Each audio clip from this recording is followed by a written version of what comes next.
తనిఖీల effect తోటి 8 air India విమాన సర్వీసులను రద్దు చేశారు. మరోవైపు అహ్మదాబాద్లో ఎయిర్ ఇండియా విమాన ప్రమాద ఘటనపై దర్యాప్తు చేస్తున్న సంస్థలకు మరో ఛాలెంజ్ ఎదురైంది.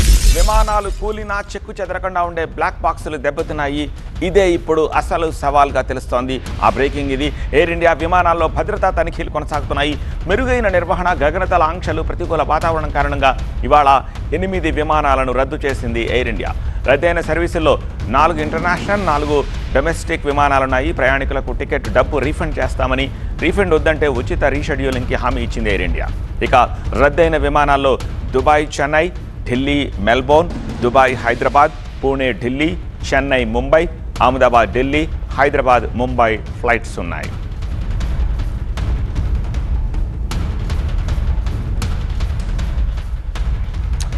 దీనికి సంబంధించి మరింత సమాచారం ఢిల్లీ నుంచి మా ప్రతినిధి గోపి అందిస్తారు. గోపి, ఈ రీషెడ్యూల్స్కి సంబంధించిన ఇన్ఫర్మేషన్ ఎయిర్ ఇండియా ఏమనిస్తోంది? నెంబర్ 1. రెండోది, బ్లాక్ బాక్సులు దెబ్బతినడం గురించి ఎయిర్ ఇండియా అధికారులు ఏం చెప్తూ ఉన్నారు?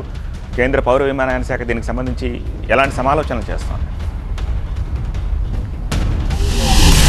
సత్య, Ahmedabad Air India AI-171 flight విమాన ప్రమాదం తరువాత విమానాల్లో తనిఖీలు అలాగే నిర్వహణకు సంబంధించి DGCA ఎయిర్ ఇండియాని ఆదేశించడం జరిగింది. అందులో భాగంగా ముఖ్యంగా కొన్ని అంశాలు, 3 అంశాలు ముడిపడి ఉన్నాయి. ఎయిర్ ఇండియా విమానాలు రద్దు కావడానికి వెనుక 8 విమానాలను ఈరోజు రద్దు చేయడం జరిగింది.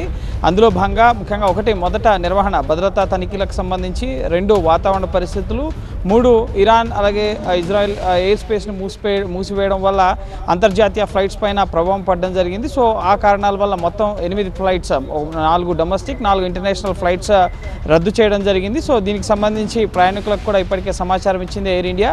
సో టికెట్ రీషెడ్యూల్ చేసుకోవడం కానీ లేదా టికెట్ మొత్తాన్ని తిరిగి చెల్లించడానికి కానీ సిద్ధంగా ఉన్నామని చెప్పి ఎయిర్ ఇండియా ప్రకటించడం జరిగింది. సో ఇది విమాన ముఖ్యంగా ట్రావెల్కి సంబంధించిన రద్దుకు సంబంధించి అంశం ఎయిర్ ఇండియాకి సంబంధించి. మరొకటి, బ్లాక్ బాక్స్కి సంబంధించిన డేటా ఇంకా బయటకు రాలేదు. విమాన ప్రమాదం జరిగి వారం రోజులు అవుతుంది.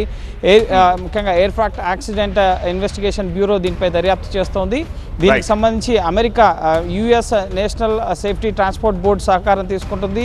విదేశాలకు పంపించి దీన్ని రిట్రీవ్ చేయాలా లేక దేశంలోనే రిట్రీవ్ చేయాలన్న అంశానికి సంబంధించి కూడా AIB నిర్ణయం తీసుకోబోతోంది. Right Gopi, thank you.